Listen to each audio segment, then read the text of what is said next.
Alright, in this video, I want to talk about Jesus fulfilling the law. And since Jesus fulfilled the law, you don't have to, right?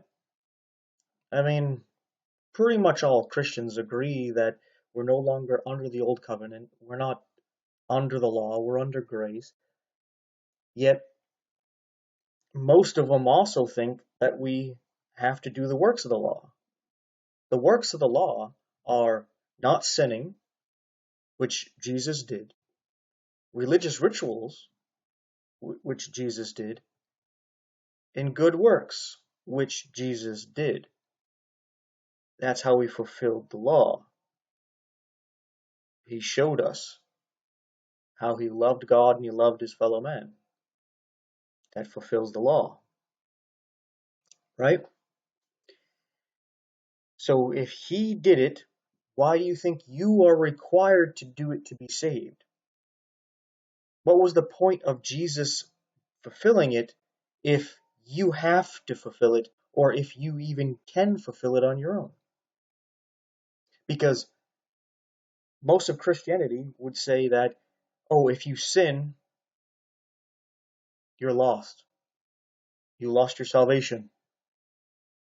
And if you don't change, you're going to hell, right? Well, that's a work of the law. I thought I wasn't under the law, and I'm not saved by the works of the law. Oh, I got to do religious rituals. You got to go get water baptized. You got to take the Eucharist, and you got to go to church every week. If you miss it, you got to have a good excuse, right? You got to keep coming. Well, that's religious rituals. That's a work of the law. Oh, you got to do good, right? Paying the tithes because church is just super poor. They need money. You got to help out all the others that need it, and again, works of the law. A lot of these people will bring up James chapter 2, saying, "Hey, faith without works is dead. You need to have works with your faith to be justified." But James is talking about being justified before man, not before God, as James is clearly talking about works of the law. In verse 10 of James chapter 2, he talks about if you keep the law, but you offended one point, you're guilty of breaking the whole law. Then he names a couple of the 10 commandments, and then he talks about being no respecter of persons and actually doing good and helping others. He's talking about being justified by the works of the law. That's the whole context of James chapter 2. That's being justified before man. Nobody is justified by the law in the sight of God. So why is it you would need to fulfill the law yourself, or at least attempt to be saved if Jesus did it? I'm going to go through some of these scriptures here.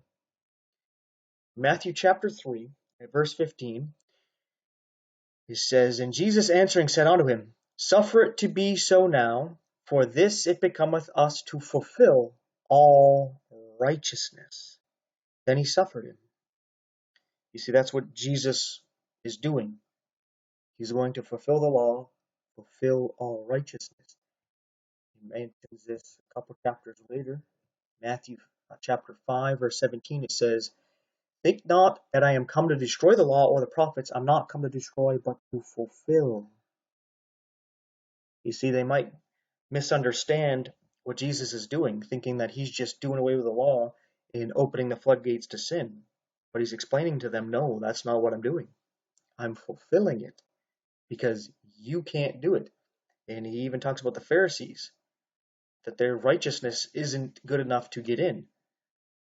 And we'll read later about Paul, a Pharisee, said that according to the law, he was blameless. And your righteousness needs to exceed being blameless, right? That's not going to happen. But anyway, continuing with this, in Romans chapter 2, Paul tells us something interesting here. At verse 26, he says, "Therefore, if the uncircumcision keep the righteousness of the law, shall not his uncircumcision be counted for circumcision?